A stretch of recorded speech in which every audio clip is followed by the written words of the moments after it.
Sede, pois, imitadores de Deus, como filhos amados, e andai em amor, como também Cristo nos amou e se entregou a si mesmo por nós, em oferta e sacrifício a Deus, em cheiro suave. Mas a fornicação e toda a impureza ou avareza nem ainda se nomeie entre vós, como convém a santos. Nem torpezas, nem tolices, nem zombarias, que não convém, mas antes ações de graças. Porque bem sabeis isto, que nenhum fornicador, ou impuro, ou avarento, o qual é idólatra, tem herança no reino de Cristo e de Deus. Ninguém vos engane com palavras vãs, porque estas coisas vêm a ira de Deus sobre os filhos da desobediência. Portanto, não sejas seus companheiros, porque noutro tempo era das trevas, mas agora sois luz no Senhor. Andai como filhos da luz, porque o fruto do Espírito está em toda a bondade e justiça e verdade, aprovando o que é agradável ao Senhor. E não comuniqueis com as obras infrutíferas das trevas, mas antes condenai-as, porque o que eles fazem em oculto, até dizê-lo, é torpe. Mas todas estas obras se manifestam sendo condenadas pela luz, porque a luz tudo manifesta. Por isso diz: desperta tu que dormes, e levanta-te dentre os mortos, e Cristo te esclarecerá. Portanto, vinde prudentemente, como andais, não como nércios, mas como sábios, remindo o tempo, porquanto os dias são maus. Por isso não seja insensato, mas entendei qual seja a vontade do Senhor. E não vos embriagueis com vinho, em que há dissolução, mas enchei-vos do Espírito, falando entre vós em salmos e salmodiando ao Senhor no vosso coração, dando sempre graças por tudo ao nosso Deus e Pai, em nome de nosso Jesus Cristo, sujeitando-vos uns aos outros no temor de Deus.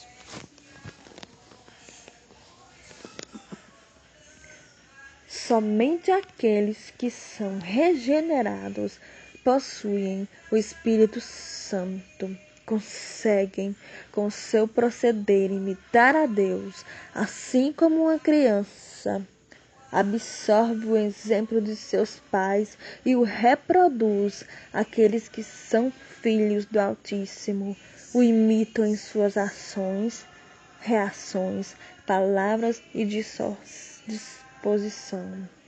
O texto destaca os justos como filhos amados, pois desfrutam da segurança de Deus por serem membros da família divina. Da mesma forma que o Senhor Jesus refletiu a perfeita imagem do Pai por meio da santidade, da justiça, da bondade de outros atributos, quem nasceu de Deus reflete a sua imagem por seguir os seus princípios. Quem deseja imitar a Deus deve começar pelo sacrifício. O Senhor não escolheu nenhuma de suas criações como estrela ou como anjo para oferecer em sacrifício em favor da humanidade. Antes ele escolheu o que possuía de mais valioso, o seu próprio Filho. Muitos desejam imitar o Senhor, mas quando descobrem que precisam abrir mão da própria vida em prol da sua santa vontade, logo desistem e fracassam espiritualmente. O inimigo, quando era anjo de luz, desejou ser como Deus, porém como o seu interesse não era glorificar o Senhor e muito menos se sacrificar. Muito menos se sacrificar para fazer o seu próprio querer. O seu querer foi punido para sempre. De igual modo, Adão e Eva perderam também a autoridade e foram expulsos do jardim do Éden, porque não foram capazes de renunciar aos próprios desejos para obedecer à voz de Deus. Portanto, quem deseja partilhar da santidade do Altíssimo deve ter coragem e fé para sacrificar a própria vida em prol da sua vontade. Aqueles que foram chamados para serem santos e imitadores de Deus não podem ser nomeados ou conhecidos como pessoas impuras, avarentas, nervosas, desonestas, zombadoras e outras designações que associam a práticas pecaminosas. As Escrituras mostram que aqueles que se mantêm em pecado, como os mentirosos, pervertidos e avarentos, estão fora do reino de Deus. O avarento, por exemplo, é considerado idólatra, pois ele põe em seus bens o amor que deveria oferecer ao Altíssimo. Assim, no coração dele, o lugar de Deus é ocupado pelo dinheiro. No texto sagrado, vemos o Senhor Jesus alertar os discípulos sobre qual difícil é para um rico, um avarento, entrar nos céus. Em Mateus 19:23 nos relata isto. Pois, embora ele tenha fartura sobre a mesa, as suas necessidades são supridas. Sua alma é carente e dificilmente reconhece que precisa da ajuda do Senhor. Aqueles que acompanham os ímpios em suas licenciosidades também estão juntos com eles no dia da condenação. Por isso, cada um deve rever bem com quem anda, porque um dos passos que precisamos dar rumo à salvação da nossa alma é o afastamento das más companhias que contaminam a nossa fé. A luz é o próprio Deus, manifesto claramente ao homem por meio da sua palavra. Quando alguém que está nas trevas se aproxima da luz, o seu interior é imediatamente revelado, isto é, todas as suas obras reprováveis e até as vergonhosas vêm à tona. Isso acontece porque o Altíssimo deseja libertar e salvar aquele que tem a sua alma cativa do pecado e no pecado. Com isso, ele providencia que o pecador veja o seu próprio estado espiritual e se arrependa das suas más obras.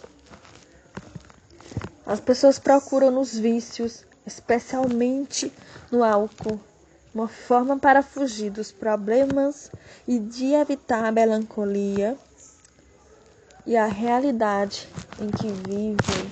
Mas com uma obra da carne, o excesso de álcool é totalmente maléfico para o corpo humano e ainda usurpa valores, deixa a mente temporariamente confusa e rouba também a razão. Portanto, o vício é o resultado de uma necessidade profunda da alma, que só é preenchida com o poder do Espírito Santo. Por isso, Paulo aconselha: enchei-vos do Espírito Santo. Isso significa que os nascidos de Deus devem se renovar continuamente nele, por meio da leitura da palavra, da prática da fé e da busca fervorosa ao Altíssimo, sendo cheios do Espírito Santo.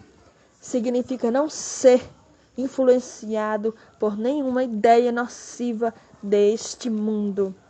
No texto sagrado, o amor corresponde a respeito, consideração, renúncia e entrega. Isso significa, dentro do matrimônio, tanto o homem quanto a mulher têm suas responsabilidades e também as suas necessidades. Isto é, ambos precisam de respeito e de amor, mas se uma das partes falhar em um desses quesitos, o relacionamento fica prejudicado. Portanto, se cada um oferecer ao outro o que exatamente necessita, ambos serão felizes e, consequentemente, haverá bons frutos dessa união. O Altíssimo desejou que o ser humano vivesse na terra a mesma unidade que ele vive no céu. Isso seria possível por meio da harmonia na família e na igreja. Diante disto, a orientação tão mal compreendida nos dias atuais para que a mulher seja submissa nada é mais do que colocar a esposa sobre uma missão, submissão, ou seja, a partir do matrimônio. Ela deve assumir o papel de auxiliadora, companheira, mãe, conselheira e edificadora, edificando o seu lar, como ao Senhor. Mostra a intensidade e a voluntariedade dessa disposição. Assim como a igreja se rende ao Senhor Jesus, a mulher deve ser humilde para compreender o seu papel. E à medida que obedece às Escrituras, sem ver nelas motivo para enfado, ela prioriza e agrada a Deus acima de tudo.